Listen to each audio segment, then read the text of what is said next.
थे। जय जी। अस्मद्गुरुभ्यो नमः। अस्मद् परम गुरुभ्यो नमः। अस्मद् सर्वगुरुभ्यो नमः। श्री गुरु चरण कमलेभ्यो नमः। श्री राधा कृष्णाभ्यां नमः। श्रीमात्र पितृ चरण कमलेभ्यो नमः। लंबोदरम परम सुंदरम एकदंतम पीतांबरम त्रिनयनम परमं पवित्रम उद्यैर्दिवाकर निभोज्वल कांतिकांतम विघ्नेश्वरं सकल विघ्नहरं नमामि। अखण्डमण्डलाकारं व्याप्तयेन चराचरं तत्पदं दर्शितं येन तस्मै श्रीगुरुवे नमः। नारायण नमस्कृत्य नरं चैव नरोत्तमं देवीं सरस्वतीं व्यासं ततो जयमुदीरयेत्। जयतु देवो देवकी नन्दनोऽयं। जयतु कृष्णो वृष्णीवंश प्रदीप। जयतु मे श्यामल कोमलांगम। जयतु पृथ्वी भारना सोमकंदः। वरहापीडं नटवरवपु कर्णियो कर्णिकारं बिभ्रद्वासाः कनककपीशं वैजयन्तीं च मालां रन्ध्रान् वेणोरधरसुधया पूरयन् गोपवृन्दैः वृन्दारण्यं सपदरमणम् प्राविशद गीत कीर्ति। श्री राम राम रघुनंदन राम राम। श्री राम राम भरताग्रज राम राम। श्री राम राम रण कर कस राम राम। श्री राम राम शरणं भव राम राम। श्री रामचंद्र चरणो मनसा स्मरामि। श्री रामचंद्र चरणो वचसा गृह्णामि। श्री रामचंद्र चरणो शिरसा नमामि। श्री रामचंद्र चरणो शरणं प्रपद्ये। माता रामो मत्पिता रामचंद्र स्वामी रामो मत्सखा रामचंद्र। सर्वस्व मे रामचंद्रो हृदयालु। नान्यं जाने नैव जाने न जाने। रामाय रामभद्राय रामचंद्राय वेदिसे रघुनाथाय नाथाय सीताय पताये नमः। ध्यायामि नित्यं महेशं रजतगिरिनिभं चारुचन्द्राभुवत्सं रत्नाकल्पोज्ज्वलाङ्गं परशुमृग वराभीतिहस्तं प्रसन्नं पद्मासीनं समन्तात् स्तुतुममरुगणैर्व्याघ्रकृतिं वसानम्। विश्वबीजं विश्ववाद्यं विश्वबीजं निखिल भयहरं पच पंचवक्त्रं त्रिनेत्रम् अंजनानंदनं वीरं जानकी शोकनाशनं कपीशमक्षहन्तारं वन्दे लंका भयंकरम्। मूकं करोति वाचालं पंगुं लंघयते गिरिं यत्कृपातमहं वन्दे। परमानंद माधवम। भक्ति भक्ति भगवंत गुरु चतुर्नाम बपुए। इनके पद वंदन किए नासत विघ्न अनेक। अकेले प्रतिनिय परमात्मा पुरुषोत्तम गुण गण निलय कौशल्या नंद नंदन परम ब्रह्म परम सौंदर्य माधुर्य लावण सुधा सिंधु परम आनंद रस सार सरोवर समद्भूत पंकज कौशल्या आनंद वर्धन आनंद वर्धन अवध नरेंद्र नंदन श्री रघुनंदन विधे वनस वैजयंती जनक नरेंद्र नंदनी भगवती भास्वती पराम्बा जगदीश्वरी माँ सुनैना की आंखों की पुतली का विदेजा जनक जा जनकाधीराज तनया जनक राज किशोरी वैदेही मैथिली श्री राम प्राण वल्लभा। श्री जानकी जी श्री रामचंद्र भगवान युगल सरकार के श्री चरणार बिंदों में दास का कोटि कोटि नमन कोटि कोटि प्रणाम नतमस्तक वंदन एवं अभिनंदन। चारों मैया चारों भैया को कोटि कोटि प्रणाम कोटि कोटि नमन। अनंत बलवंत हनुमंत लाल जी के श्री चरणार बिंदों में कोटि कोटि प्रणाम कोटि कोटि नमन। समस्त श्रीमद् भागवत ये रसिक और जिनके हृदय में भगवान श्री राम की भक्ति रूपी अंकुर का उदय हो चुका है, ऐसे भगवान के परम प्रिय भक्तों और गुरु महाराज के परम परम कृपा पात्र भक्तजन, हम बड़े परम सौभाग्यशाली हैं कि ऐसे वंदनीय परम प्रातः स्मरणीय प्रातः वंदनीय परम पूज्य गुरुदेव के मानस के हंस बनकर के हम यह मानस मंदाकिनी में गोता लगा रहे हैं और अपने आप को दंड कर रहे हैं। हमारे जितने भी पाप हैं उनका क्षरण करके और भक्ति रूपी सूर्य का हमारे हृदय के अंदर प्रस्फुटन हो रहा है और उस आनंद कंद परम ब्रह्म परमात्मा का हम रसानुभूति और अनुभव करके अपने आप को दंड कर रहे हैं।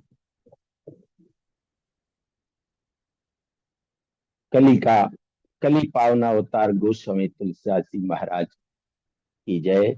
श्री मदर रामचरित मानस जी की जय। श्री राम कथा महोत्सव जो आज हम नित्य प्रति मना रहे हैं और इस महोत्सव के दौरान हमारा प्रशिक्षण चल रहा है, उस महोत्सव की बारंबार जय जयकार हो और परम सद्य वैष्णव कुलभूषण व्यास पीठासीन संत श्री शिवम जी मिश्र महाराज की जय। त्रिभुवन पावनी पतित पावनी भगवती श्री भागीरथी गंगा की जय। सब संतन की जय। जय जय श्री सीताराम जी महाराज की जय। जय जय श्री राधे श्याम। जय जय श्री राधे श्याम। हर हर महादेव। हरि शरणम हरि शरणम। श्री सीताराम जी के बांग में विग्रह श्रीमद रामचरित मानस जी को साष्टांग प्रणाम करते हुए आइए हम मानस मंदाकिनी में गोता लगाने के लिए आतुर हैं। और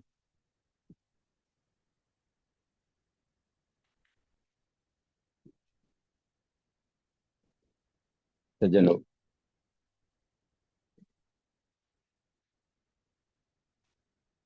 गत कथा में हमने भगवान का श्री राम कथा के रसिक भगवान भोलेनाथ कुंभज ऋषि के पास जाते हैं और वह कथा अमृत का पान करते हैं। और भगवान भोलेनाथ जब कथा श्रवण करते हैं तो माता सती को थोड़ा सा एक शंका पैदा हो जाती है कि ऐसे कैसे भोलेनाथ के ये कथावाचक हैं, जो कि श्रोता कथावाचक का मान सम्मान आदर और पूजन करता है। लेकिन यहाँ तो उल्टे ही देखने को मिल रहा है कि यहाँ पर कुंभज ऋषि के द्वारा भगवान भोलेनाथ का जो अखिलेश्वर जान करके जो पूजा की जा रही थी, उसी पर पार्वती जो सती माता ने शंका किया है सजन। और इसी शंका का परिणाम, जो घातक परिणाम है, वो आगे जाकर के हमको देखने को मिलेगा। तो यहाँ पर यही शंका यही शंका बताई जा रही है कि कथा में किसी भी प्रकार का शंका या संदेह नहीं होना चाहिए। जो भी हमको गुरुदेव भगवान के मुखार बिंद से कथा श्रवण पान करने का जो है, जो मिल रहा है, उस अमृत को जान करके, अमृत को समझ करके पीना चाहिए। तो जैसे ही वहां से कथा समापन होती है, और कथा समापन होने के पश्चात यहाँ पर आगे बढ़ते हैं, और अब भगवान के यहाँ पर श्री राम अवतार हो चुका है, और राम अवतार में भी जो है उनका 14 वर्ष का वन गमन और वनवास के जो है कार्यक्रम चल रहा है भगवान का। और इधर भगवान भोलेनाथ माता सती के साथ जो श्रीमद रामचरित मानस का श्रवण पान करके अपने जो है कैलाश को लौट रहे हैं। सज्जनों, जो भगवान राम का जब अवतार हो चुका था और उनकी लीलाएं चल रही थी, तो भगवान भोलेनाथ ने ऊपर से ही, उन्होंने आकाश मार्ग से जा रहे थे, तो वहां उन्होंने दूर से ही उनको प्रणाम किया, कहीं उनकी जो लीला में कहीं विघ्न न डल जाए, विघ्न न पड़ जाए, इस प्रकार सोच करके, और उन्होंने मन में अपने स्वामी के प्रति आदर भाव प्रकट करते हुए प्रणाम किया। और जैसे ही आगे बढ़े, तो पार्वती जी ने जब भगवान को देखा, तो उनको प्रणाम करने की इच्छा नहीं हुई कि ये भोलेनाथ कैसी एक साधारण इंसान को जो है ये प्रणाम कर रहे हैं। तो उन्होंने कहा कि भोलेनाथ, आपने जो प्रणाम किया है, क्या वाकई में परब्रह्म परमात्मा स्वरूप है?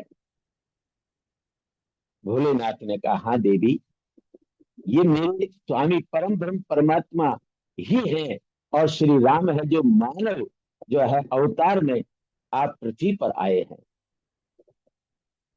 लेकिन सज्जनों, कोई भी शंका यदि होती है, वही शंका का यदि उन्मूलन यदि नहीं हुआ, वो जड़ से निकली नहीं, तो वह समस्या को बड़ी बना सकती है।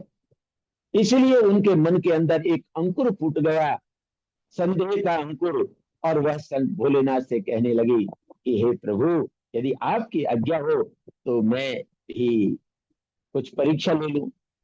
अब तो भगवान भोलेनाथ समझ गए कि निश्चित रूप से यह ठीक नहीं होने वाला है। परम प्रभु परमात्मा मेरे परब्रह्म है, उनकी ही परीक्षा, ये कैसी बुद्धि है, ये कैसा निर्णय है सती का। तो सज्जनों, जय सचिदानंद जग पावन, अस कहीं चले मनोज न सावन।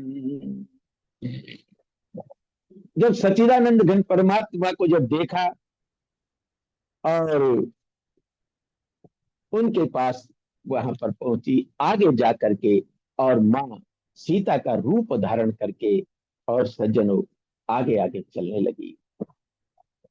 यह लक्ष्मण जी ने देखा तो बड़ा ही आश्चर्य हुआ। अब तो, और उस समय भगवान सज्जनों विरह वेदना में का अपना जो है लीला दिखा रहे हैं। माता जानकी का रावण के द्वारा हरण हो चुका है, और भगवान विरह के अंदर वनस्पति, पेड़, खग, मृग, पशु, पक्षी, लता पता जितने भी हैं, सब से पूछ रहे हैं कि हे हे खग मृग, हे मधुकर श्रेणी, तुम देखी सीता मृग नयनी। अरे आपने कहीं मेरी जो है सीता को देखा है क्या? हे खग, हे पक्षी, पशु पक्षी, मधुकर भौरे, तुमने कहीं मेरी यदि प्रिय सीते को देखा है तो मुझे बताओ। जो तुमरे मन अति संदेह, तो किम जाई परीक्षा ले। इस प्रकार से तो यहाँ पर बट विश्वास अचल निज धर्मा, तीरथ राज समाज सुकर्मा, ये यहाँ का शायद कथा हो चुकी थी कल के उसमें। ओ सो राम रचि राखा, को करी तरह के बड़ा वही शाखा। भोलेनाथ ने भी सोच लिया कि अब जो कुछ होना है ये परम पिता परमात्मा की कृपा से ही होना है, और बट के नीचे, बट वृक्ष के नीचे बैठ गए और यहाँ ध्यान, भोलेनाथ ने अपना समाधि लगा ली। इस प्रकार से सज्जनों, तो लक्ष्मण जी ने देखा, जो रिपान प्रभु की प्रणामो, पिता समेत लीने निज नामो। अब यदि देखिए सज्जनों, वो मानव समझ करके, साधारण इंसान समझ करके और माता का रूप धारण करके ये जो है अपना परीक्षा ले रही थी, इधर सच्चिदानंद परमात्मा श्री राम जी ने दोनों हाथ जोड़ करके और अपने पिताजी का नाम दशरथ नंदन नाम, हे माँ आपके चरणों में प्रणाम करता है। और कहा कहूं बहुरी वहां, कहा वृक्ष केतु, विपिन अकेल फिरे कई हेतु, या इस जंगल में, इस वन में, या अकेली कैसे फिर रही हो, और भोलेनाथ कहाँ है? आप इस प्रकार का जब कहा, तो अब तो उनकी सोच का ठिकाना नहीं रहा। सज्जनों, कोई किसी प्रकार का अपराध हो जाता है तो अपराध बोध के कारण पूरी उसकी आत्मा भारी हो जाती है, बोझिल हो जाती है, और बुद्धि विवेक भी शून्य हो जाता है। अब तो यहाँ सती माँ का भी जो है बुद्धि विवेक शून्य हो गया। और जैसे जैसे जह चित वही ते प्रभु आसीना, से वही सिद्धि मुनि से प्रवीणा। अब तो जहां जहां देखे भगवान को ही देखे, हर समय हर जगह भगवान का रूप देखे, और सेवई सिद्ध मुनीष प्रवीणा, और योगी और सिद्धियों के द्वारा उनको सेवित, यानी कि उनकी आराधन सेवत और करते हुए उनको नजर आए। और यानी कि अनेक ब्रह्मांड भी देखे, अनेक लोक भी देखे, अनेक अवतार देख लिए अनेकों प्रकार के, लेकिन भगवान श्री राम को तो एक ही रूप में देखे। अनेक देवताओं के अनेक प्रकार के ये देखते देखते उनका जो है मन चकराने लगा। इतनी स्थिति हो गई कि वो तो बहुत समझ में नहीं आया। आखिर ठाकुर जी ने अपनी माया को खींचा और अपनी माया से मुक्त किया, और वहां सती महारानी जहां भोलेनाथ बैठे थे वहां मैया पहुंची, और भोलेनाथ ने कहा, सती जी भय के कारण शिव जी से झूठी कह दिया, क्या कुछ न परीक्षा लीनी गुसाई, कीनी प्रणाम तुम्हारी नाई। अरे भोलेनाथ, हमने तो कोई प्रणाम, कोई परीक्षा ही नहीं ली, हमने तो आपकी तरह प्रणाम किया था। लेकिन भोलेनाथ ने सजनों यह सब कुछ जान लिया और मन ही मन देख लिया, आहा अब क्या होगा। अब तो उन्होंने देख लिया कि सती की सीता कर देशा, शिविर भय विषाद विषेखा। भोलेनाथ को बड़ा दुख हुआ कि मेरी माता का रूप धारण कर लिया। ओ जो अब कहो सती सन प्रीति, मिटई भगत पति होई अनीति। अब यदि मैं सती के संग यदि मैं प्रेम करता हूं तो सज्जनों यह धर्म मर्यादा का उल्लंघन हो जाएगा।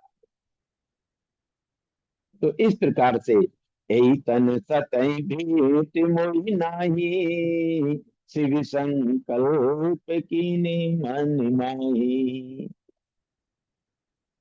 तो यही तन सतई भेंट मोहि नाही, इस शरीर से सती के साथ मेरा अब दोबारा से जो है पति के रूप में मैं जो है भेंट नहीं होगी, मेरा मिलन नहीं होगा। इस प्रकार का संकल्प कर लिया। जब ये संकल्प को देवताओं ने जब जान लिया मन की बात, तो आकाशवाणी हो गई।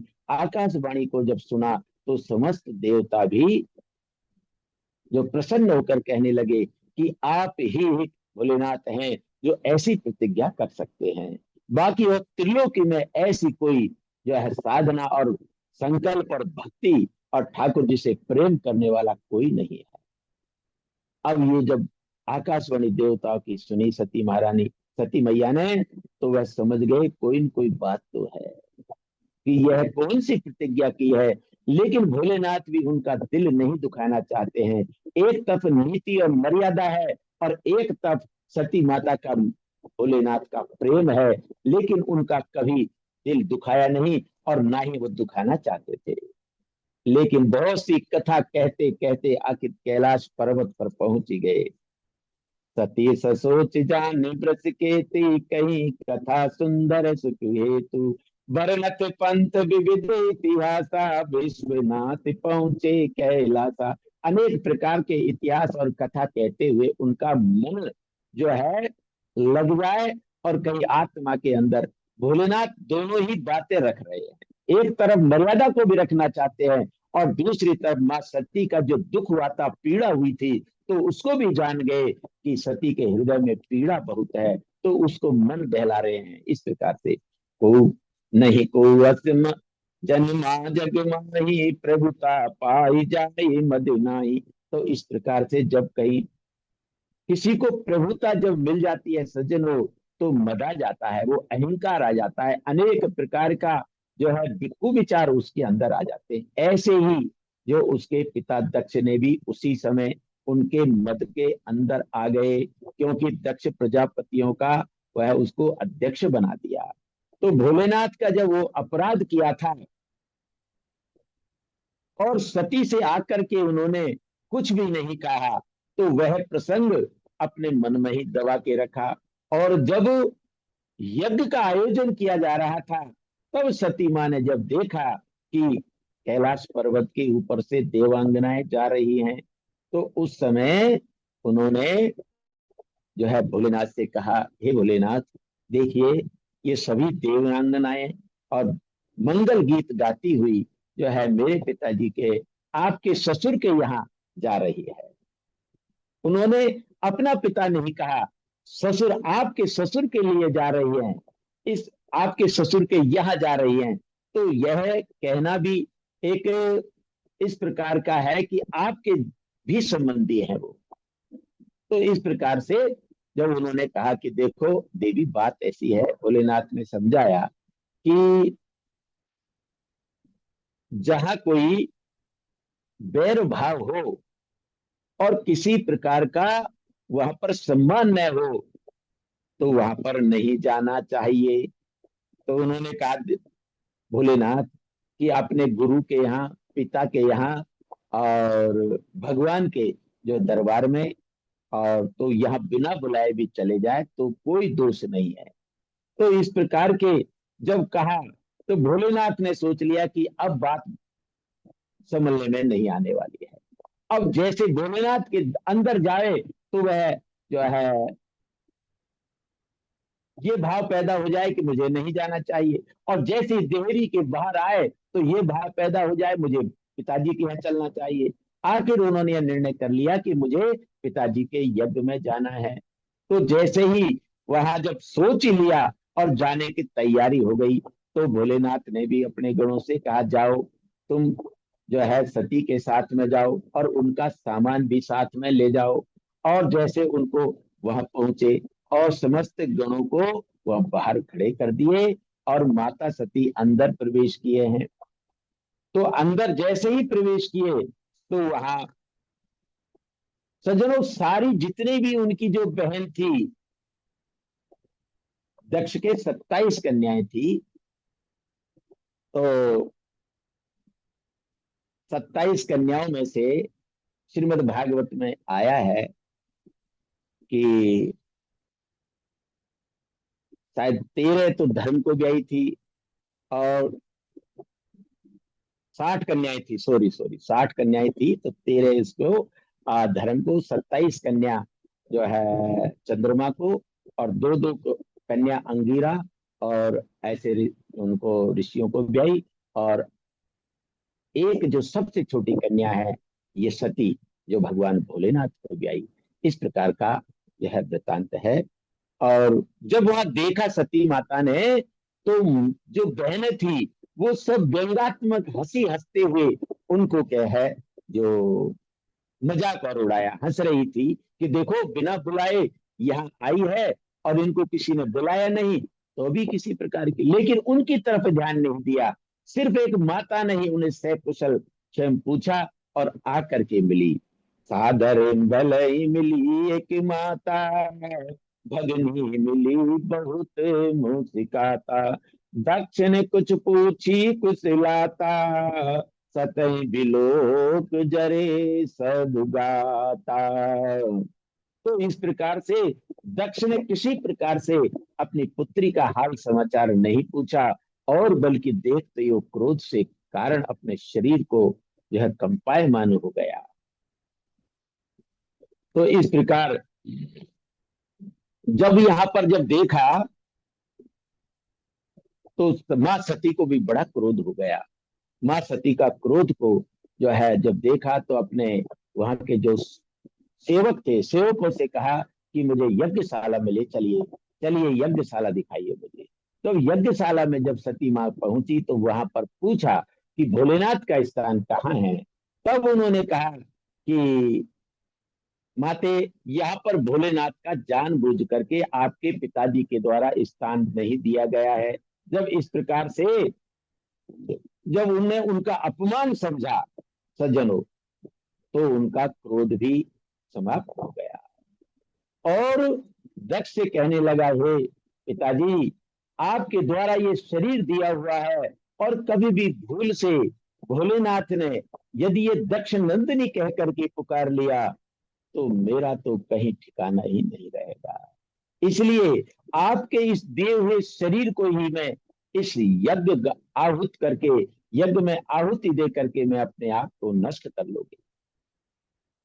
तो सज्जनों, सबके सामने देखते देखते माँ ने योग अग्नि से, सती माँ ने योग अग्नि से अपने शरीर का त्याग कर दिया और देह को भस्म कर ली। अब तो जैसे ही देवगणों ने जो है, शिव गणों ने जब देखा, तो बहुत ही बड़ा उत्पात मचाया, और वहां से अनेक बहुत बड़ी इसकी सुंदर कथा है। और वहां जाकर के भोलेनाथ को नारद जी ने बताया कि इस प्रकार से माँ का सती का जो देह त्याग कर दिया है, और समस्त गण पहुंच गए। भोलेनाथ को जब इस प्रकार का सुना, तो उनके क्रोध का ठिकाना न रहा, और अपनी जटाओं से एक बाल को निकाला और पृथ्वी पर दे मारा, जिससे कि त्रिनेत्रधारी विशाल शरीर और लंबी भुजाएं, और इस प्रकार से जो है भभूति लगाए हुए, और बहुत सुंदर वर्णन है कि भगवान ने जो अपना वीरभद्र को प्रकट किया। वीरभद्र अपने दसों दिशाओं को आच्छादित करते हुए चले जा रहे हैं, और जब यह देखा कि अरे, यह इस समय न कोई आंधी है न कोई तूफान है, और इस प्रकार से यहाँ पर ऐसी ये कैसी अव्यवस्थाएं हो रही है। अंत में वीरभद्र वहां पहुंचते हैं और यज्ञ का विध्वंस करते हैं, और उनकी की हुई की सजा देते हैं। संक्षेप में कथा चल रही है सज्जनों, इस प्रकार से। अब तो सज्जनों, यहाँ पर यज्ञ का विध्वंस किया, और समस्त देवताओं के द्वारा वापस ब्रह्मा जी को लेकर पहुंचते हैं, और यज्ञ में जो है पुनः प्रारंभ करते हैं। ब्रह्मा जी जो है दक्ष के बकरे का सर लगाते हैं, और अनेकों अनेकों प्रकार से यज्ञ की आहुतियां देकर पूर्ण यज्ञ होता है। आज की कथा का विश्राम यही करते हैं। जय गुरुदेव। गुरुदेव के श्री चरणारविंद में कोटि कोटि नमन। जय जय श्री सीताराम जी भगवान की जय। जय जय श्री राधे, जय जय श्री श्याम। ठीक है। श्री रामचंद्र भगवान की जय। हनुमंत लाल की जय। चलिए जय बहुत जय अच्छा। श्री रामचरितमानस जो की जय। ठीक है राधे जय जी। राधे। बढ़िया, आपने पूरे रामचरित्र को गाया। और जो वो श्लोक स्मरण नहीं आ रहा था, वो वाला, दस धर्माय का इंदौर दूसर तृणावदत्तवान जी जी जी जी गुरुदेव। भूतांगिरा कृषा स्वेभे द्वे द्वे तरछाए चापरा। है जी ना? जी जी हाँ जी चलिए। जी। ठीक है, बहुत अच्छा। ठाकुर जी कृपा बनी रहे। बहुत अच्छा जय जी। आपके जरिए हम लोग भी ऐसे सीखते रहेंगे गुरु जी के जरिए। कल प्रयास ये करूंगा गुरुदेव मैं गुरुदेव। अपना वक्तव्य करने का यहीं से। हाँ, चलिए। गुरुदेव के ही मार्गदर्शन में हम सीख रहे हैं और सीखेंगे। जी। हम आपसे हम सब बहुत कुछ सीख रहे हैं, जितने हम नए हैं। हम हम्म। आपसे ही वो सीखते हैं, गुरु जी तो सिखा ही रहे हैं हमें।